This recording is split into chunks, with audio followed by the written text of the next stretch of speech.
আরে আপনি দেখা চলবেন না। সাজিদ আমার এক্স হাজবেন্ড, এত বছর পর ও রাস্তা ঝাড়ু দিচ্ছে।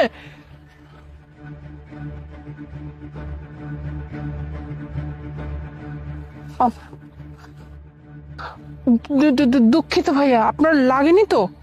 না আপামনি লাগে নাই, তবে একটু দেখে চলতে পারতেন। আচ্ছা, আপনি সাজিদ না মিরপুর ডিওএইচএসে থাকেন? ওমা, আপনি দেখে আমার নাম জানেন? আপনি আমারে চেনেন নাকি? আমার আমার নাম জানলেন কেমনে? হ্যাঁ, আমি আপনাকে চিনি। আসলে আপনার ওয়াইফ মুনা আমার বেস্ট ফ্রেন্ড। ও আচ্ছা, মুনার বেস্ট ফ্রেন্ড আপনি না? যাক ভালো। হ্যাঁ ভাইয়া, কিন্তু একটা কথা বলেন তো, আপনি এই অবস্থায় কেন? আপনি তো অনেক বড় একটা শিল্পপতি, তাই না? তাহলে আপনি এভাবে রাস্তায় রাস্তা ঝাড়ু দিচ্ছেন, আপনার পোশাক এরকম, আমি ঠিক বুঝলাম না। আপামনি, সবই হচ্ছে আমার পাপের ফল, বুঝছেন? অনেক পাপ করছি তো, যে কারণে এখন পাপের ফল ভোগ করতেছি। এসব কথা শুনে আপনার কোনো লাভ নাই। কি বললেন? পাপের ফল? আমি ঠিক বুঝলাম না। দেখুন, আমি মুনার কাছ থেকে যতটুকু আমি আপনার সম্পর্কে জেনেছি, আপনি আপনি অনেক ভালো একজন মানুষ। আপনার দ্বারা এত বড় কি এমন পাপ হলো যে পাপের ফল আপনি এভাবে ভোগ করতেছেন? আপনি আমাকে একটু বলবেন যে আপনার আসলে কি হয়েছে যার জন্য আপনার এই অবস্থা? আপনি যখন এত করে শুনতে চাইতেছেন তখন শুনেন। অনেক ভালোই ছিলাম জানেন তো, অনেক বড় ফ্যাক্টরি ছিল আমার। আমার আন্ডারে কতজন মানুষ চাকরি করতো, কত সুন্দর দিন পার করতেছিলাম আমি। সকাল হলো অফিসে যেতাম, রাত 8টা বাজলে সবাইকে ছুটি দিয়ে বাসায় চলে আসতাম। অনেক ভালোই ছিলাম আমি। কিন্তু ওই যে মানুষ বলে না, যে শয়তান যদি একটা বার মানুষকে ধরে তাহলে সেই শয়তানের হাত থেকে বেরোনো মানুষের জন্য অসম্ভব হয়ে যায়। আমার অবস্থা হইলো অনেকটা তেমন। আমার একটা ম্যানেজার ছিল সুন্দরী, নাম ছিল নদী। ও সবসময় আমার সাথে সাথেই থাকতো জানেন তো। আমার অফিসের, আমার ফ্যাক্টরির প্রত্যেকটা সিদ্ধান্ত ও নিত।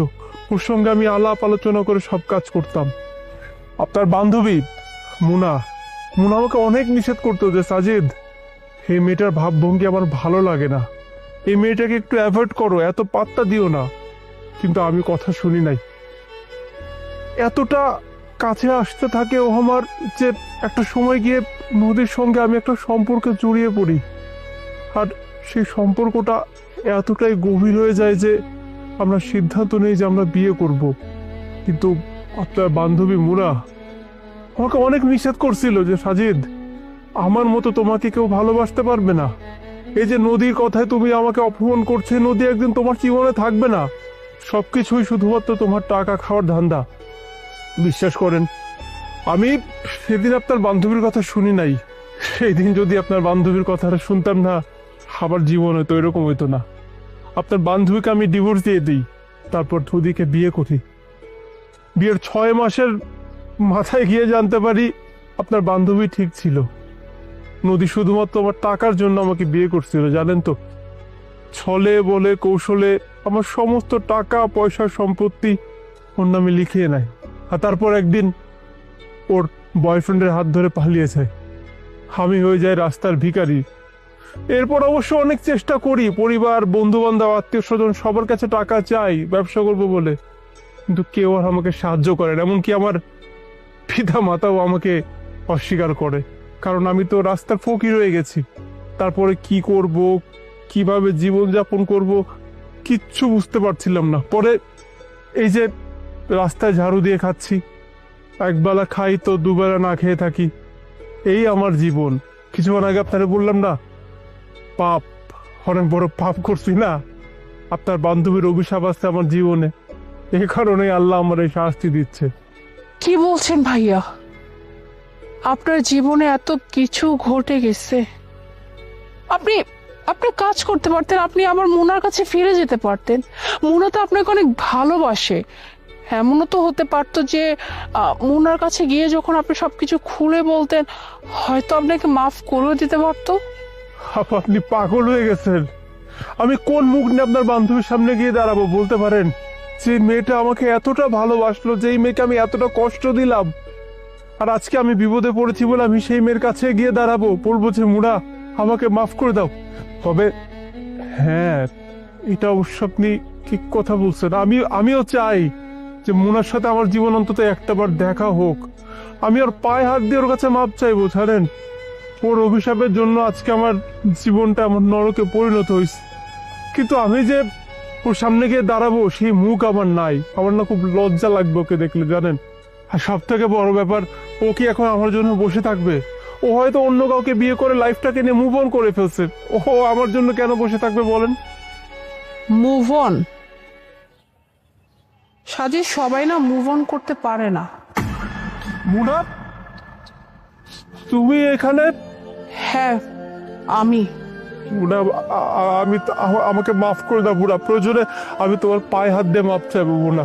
তুমি তো দেখতেই পারতেছ আমার জীবনটা কিভাবে যাচ্ছে। যে আমি এসি ছাড়া থাকতে পারতাম না, এক গ্লাস পানিও ঢেলে খেতাম না, সে আমি দেখো এখন রাস্তায় রাস্তায় ঝাড়ু দিচ্ছি। আমার জীবনটা না একদম নরকে পরিণত হয়ে গেছে শুধুমাত্র তোমাকে ঠকানোর জন্য। তোমার অভিশাপে আজকে আমার জীবনটার এই অবস্থা। আল্লাহর দোহাই লাগে মুনা, তুমি আমাকে মাফ করে দাও প্লিজ। মাফ চাইতেছো এখন? যেই তোমার চোখের সামনে আসলাম, এই তুমি আমার কাছে মাফ চাইতেছো?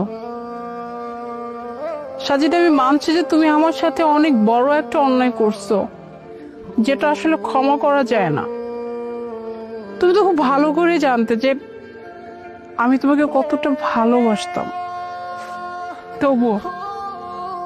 তবুও তুমি অন্য একটা মেয়েকে ভালোবেসে তুমি আমাকে এক পলকে ভুলে গেছো। তুমি যখন আমাকে তোমার জীবন থেকে তাড়িয়ে দিছিল না, বিশ্বাস করো, আমার কাছে মনে হয়েছিল আমার জীবনটা একদম শেষ হয়ে গেছে। আফটার অল, তোমাকে ছাড়া তো আমি কোনো কিছু বুঝতামই না। কিন্তু যখন আমি আবার এইটা মনে করছি যে ও ভালো থাকবে, তখন আমি নিজের মনেকে বুঝ দিয়ে দিছি, যাক, ও ভালো থাকলে থাকুক। কিন্তু আমি শেষ হয়ে যাচ্ছিলাম, জানো? আমার জীবনটা পুরো এলোমেলো হয়ে গেছিল। আমার কাছে মনে হয়েছিল আমি জীবনটা পুরো শেষ করে দেই। কিন্তু আমার ফ্যামিলি, আমার বন্ধু বান্ধব, এরা আমাকে খুব সাপোর্ট করছে। হয়তোবা তাদের জন্য আজকে আমি তোমার সামনে দাঁড়িয়ে আছি। তা না হলে এতদিনে দেখা যেত কবে এই দুনিয়া ছেড়ে আমি চলে যেতাম। তবে একটা কথা কি জানো সাজিদ, তোমার প্রতি আমার ঘৃণা ছিল, কিন্তু আজকে যখন আমি তোমাকে সামনাসামনি এই অবস্থায় দেখছি, আমার মনে হয় তোমার জন্য কোনো ঘৃণা নাই। আফটার অল, আমি তো তোমাকে ভালোবাসি। আর তুমি বললা না যে মাফ করে দিব? হ্যাঁ, আমি তোমাকে মাফ করব, তবে আমাকে একটা ওয়াদা করতে হবে। ওয়াদা? কি ওয়াদা করতে হবে? আমাকে তুমি বলো, তুমি যা বলবো আমি তাই শুনবো, কিন্তু আমাকে তুমি মাফ করো, আমাকে প্লিজ মুক্ত করো। আমি আর পারছি না এই অভিশপ্ত জীবন কাটাতে। কি করতে হবে আমাকে তুমি শুধু বলো। ওয়াদাটার কিছু না, আমাকে আবার তোমাকে বিয়ে করতে হবে। আমি চাই তুমি আবার আমার জীবনে ফিরে আসো। কি? এই তুমি পাগল হয়ে গেছো মুনা? কি বলো তুমি এইসব? যে আমি তোমাকে এতটা কষ্ট দিলাম, তোমার জীবনটা নষ্ট করে দিলাম, আবার সে আমাকে তুমি বিয়ে করতে চাচ্ছ? একটু কি ঘৃণা হয় না আমার উপর তোমার, বলো তো? হ্যাঁ সাজিদ, আমি এটাই চাই। ওই যে বললাম, তোমার প্রতি আমার কোনো ঘৃণা নাই। আর দ্বিতীয় কথা হচ্ছে, তুমি আমার সাথে কি করছো না করছো এগুলো আমি কিছুই মনে রাখি নাই। আর আমি তোমার পাস্টও দেখবো না।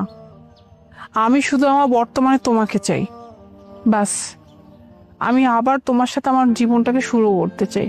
আমি দ্বিতীয়বারের মতো তোমাকে হারাতে চাই না। তাই আমি চাই তুমি আমাকে বিয়ে করো, আমরা আবার দুজন মিলে খুব সুন্দর একটা জীবন করব।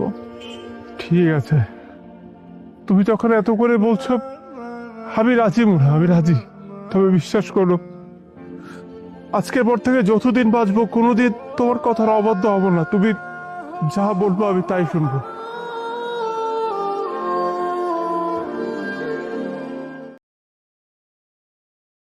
ওই কই যাইতেছিস তোরা?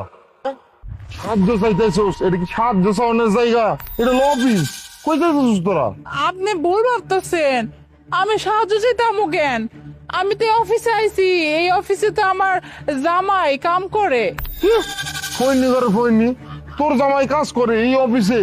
এই অফিসে তোর তোর তোর জামাইয়ের নাম কি কত? মা, তোমার আব্বার নাম কই দাও তো, আমি এবার স্বামীর নাম মুখে লই না। আমার আব্বার নাম সাজিদ। হায় হায়, আপনারা সাজিদের মাইয়া আর বউ। আমার ভুল হয়ে গেছে।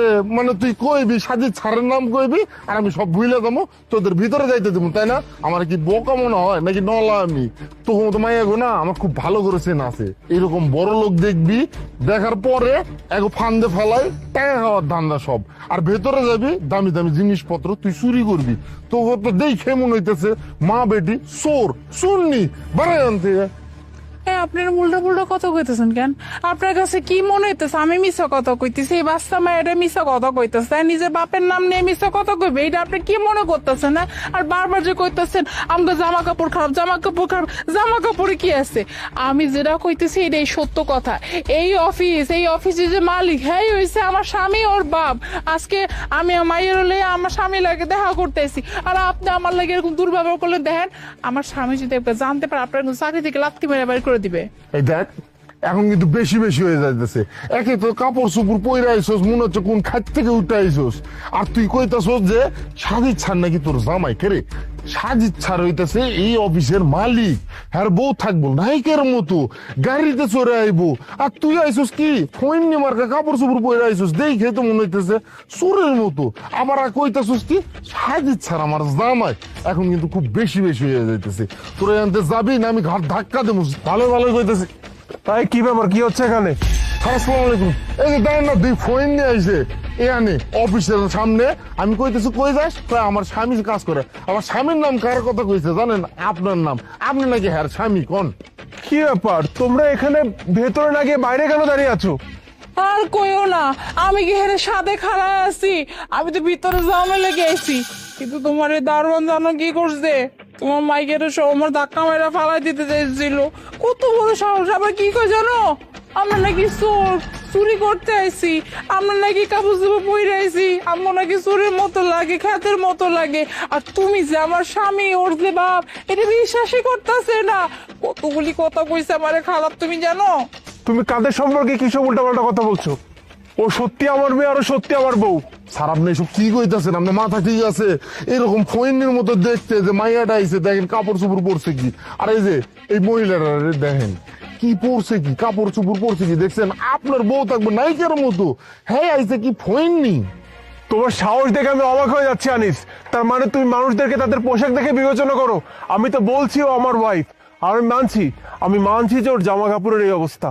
আর তুমি ওর জামা কাপড় দেখে ওকে কথা শোনাচ্ছ তো? তুমি জানতে চাও ও কেন এই ধরনের জামা কাপড় পরে থাকে? তাহলে শোনো, আমি তো ওকে ভালোবেসে বিয়ে করেছিলাম, গ্রামের মেয়ে। গ্রাম থেকে শহরে এনেছি ঠিকই, কিন্তু ও শহরের কালচার পছন্দ করে না। তাই ও চায় গ্রামের মানুষের মতো জীবনযাপন করতে, যে কারণে এভাবে সাধারণভাবে জীবনযাপন করে। আর ও এই যুগে 5-10টা মেয়েদের মতো না যে আমাকে প্যারা দিবে টাকা পয়সার জন্য। ও চায় আমি যেন ভালো থাকি সবসময়, এই কারণে এই ধরনের জামা কাপড় পরে থাকে। আর ও আমার অফিসে আসছে, তুমি ওকে অপমান করতেছো। আমি বুঝলাম না এত বড় সাহস তোমাকে কে দিয়েছে? মানে কি কইতেছেন স্যার? সত্যি সত্যি আপনার বউ আর মাইয়া? এই চুপ করো, আর লেম এক্সকিউজ দিতে হবে না। তুমি জানো তুমি যে জঘন্য কাজটা করছো, এর জন্য আমি তোমাকে চাকরি থেকে বাদ দিয়ে দিতে পারি। স্যার আমার ভুল হয়ে গেছে, স্যার আমার মাফ করে দেন। ম্যাডাম আমার ভুল হয়ে গেছে, আমি বুঝতে পারি নাই। ম্যাডাম আপনি একটু বুঝাই কর না ম্যাডাম। এই চাকরিটা গেলে গরিব মানুষ, আমি কিছু করে খাইতে পারবো না। আমার এইবারে ভুল হয়ে গেছে, মাফ করে দেন ম্যাডাম। শুনেন, আজকে আপনার প্রথম ভুল দেখে আপনার আমি ক্ষমা করে দিলাম, কিন্তু এখন কথা কই, কান খুইলা মাথার মধ্যে ঢুকায় রাখেন। মানুষের জামা কাপড় দেখে কখনো উঁচু নিচু মনে করবেন না। কি মনে করছেন এমন জামা কাপড় পরে দেখে কি মানুষরা মানুষ না? হ্যাঁ, নাকি দামি জামা কাপড় পরলে মানুষ অনেক বড় ভাবে মানুষ হয়ে যায়? আজকে তো আমি মাফ করে দিলাম, কিন্তু এরপরে যদি কোনদিন শুনছি যে আপনি কোনো মানুষের পোশাক দেখে বিবেচনা করছেন, এরপরে আমার জামাইকে আমি নিজে আপনার অফিস থেকে লাথি মেরে বাড়ি করে দিব। শুনলে তো তোমার ম্যাডামের কথা, শুধুমাত্র তোমার ম্যাডামের কথার উপর ভিত্তি করে আমি তোমাকে চাকরি থেকে বাদ দিচ্ছি না, কিন্তু আজকের পর আমি যদি দেখছি কাউকে অপমান করে কথা বলতে, বিশেষ করে জামা কাপড় নিয়ে কাউকে কথা শোনাতে, সেদিন কিন্তু তোমার চাকরিটা থাকবে না বলে দিলাম। চলো।